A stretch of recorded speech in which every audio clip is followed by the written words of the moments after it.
Hello there. This is how they'll do it. This is how they'll gain control over you. This is the first real building block.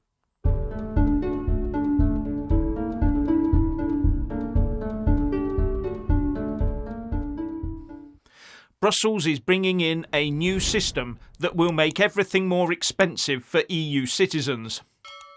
But it's not just the expense, there's also the control factor, something that I'll come on to. And part of the idea is to make all products across the planet similarly expensive. What they're doing is putting in place a new import levy with oodles more red tape for importers to navigate their way through. And this levy will be placed on imports of iron, steel, aluminium, cement, fertiliser, hydrogen and electricity generation. And this new levy is called a Carbon Border Adjustment Mechanism. It's a carbon tax, the first of its kind, with projections that levies could be in the region of 20 to 35%, something designed to stop imports from undercutting home-produced goods that are subject to greenhouse gas emissions charges. Suddenly, those Chinese imports might not look so attractive once an extra levy of 20 to 35% has been slapped on them for the amount of carbon used during their manufacture. But it won't be the importers and retailers paying. No, they will just pass on the cost to the customer. It is the EU citizen who will pay. And estimates for just administering this scheme are running at about 27 million euros. Then there's the levies themselves to take into account, of course. The idea is to get other countries to price carbon into their products in exactly the same way as the EU does, so as to put a value on the amount of carbon emissions attached to each product.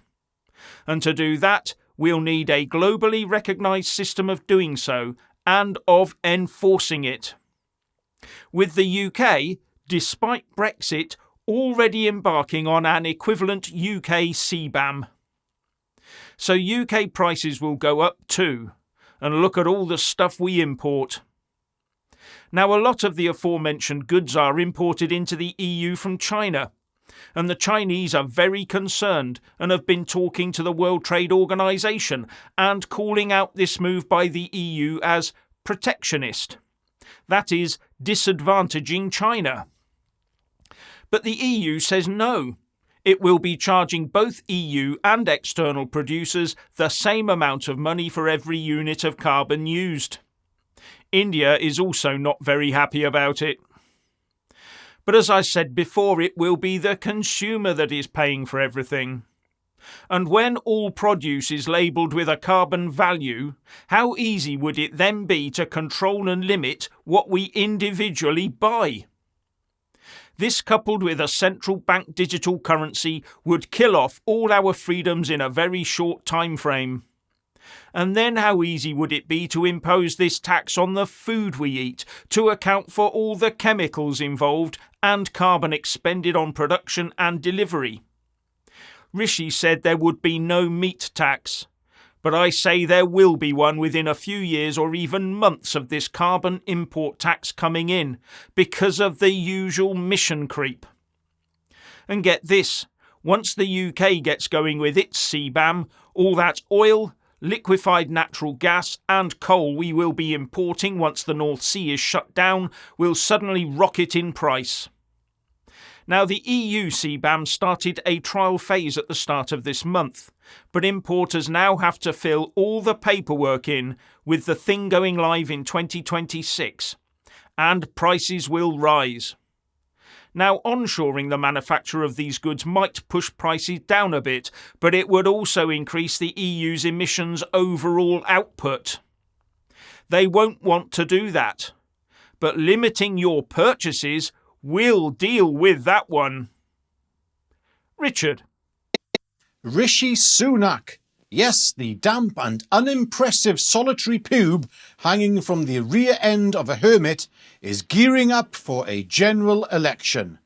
And at this week's Tory party conference, he has promised things he has no intention of delivering upon.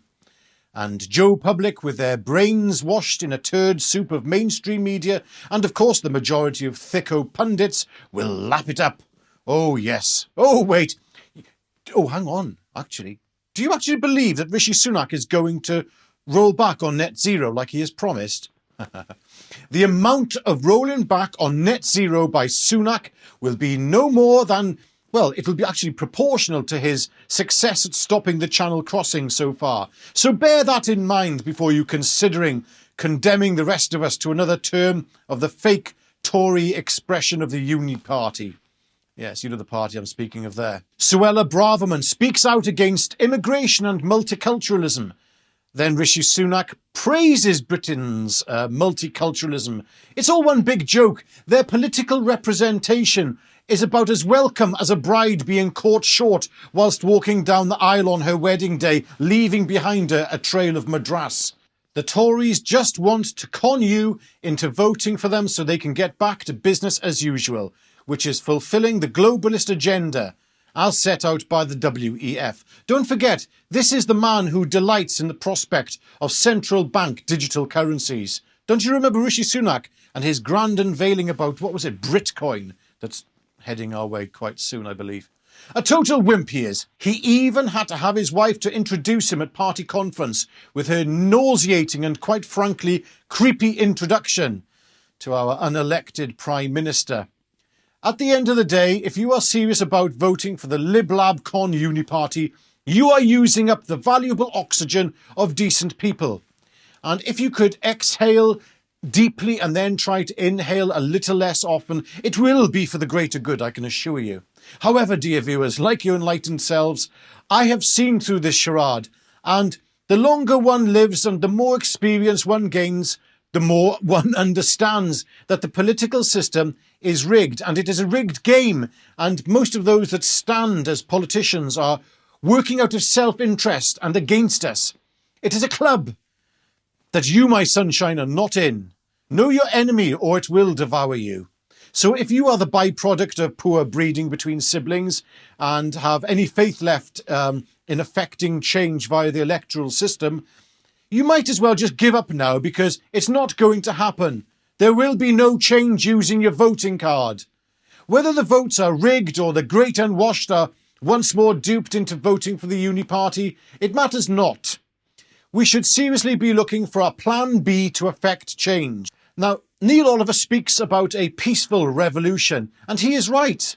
All we have to do is work out how to achieve such a thing, and it will require our most creative minds and get them put to task to unpick and deconstruct this corrupt system with as little upheaval as possible to ensure that little to no harm comes to anyone during such a transition. And we need to keep thinking, and we need brave people to step up and commit to this action very quickly, actually, before we are silenced forever. Time is short, but Christmas is fast approaching, and the festival of greed and debt is shortly about to commence, as our children embark upon their annual demands for the unaffordable and unreasonable, as is now the tradition here in the West, where Christianity is the only faith openly mocked and denigrated by the progressive and inclusive pond life. Yes, the true meaning of Christmas will be ignored by the masses and spat upon, as more than ever the pressures of societal greed will weigh heavily upon debt-laden families who are already struggling and living well beyond their means by just trying to maintain a roof over their heads and feed themselves. But looking at the headlines of the newspapers, you would never know that people are suffering, as we are completely distracted by headlines akin to the theatrical performances in the Palace of Versailles, framed and designed to provoke emotional responses, where we, the public, with our manipulated judgments, will be incriminated, will sit there and incriminate the good people whilst we shed tears for scoundrels. Forget the working families now living in poverty and dependent on food banks, because the global puppet imposter sitting in Downing Street and the leader of the opposition won't suffer hardships this Christmas. Oh no, it's like a scene from a badly made, diverse, box-ticking BBC Dickensian-esque period drama, with a nation's starving children standing outside some gated community for the elite in the cold, watching through the mansion windows as Rishi Sunak and Keir Starmer sit with their families, eating their Christmas dinners and opening their very expensive presents on their perfect John Lewis Christmases, with not a single Christian in their households as they blaspheme the message of Christ and the gospel with their winter festivities.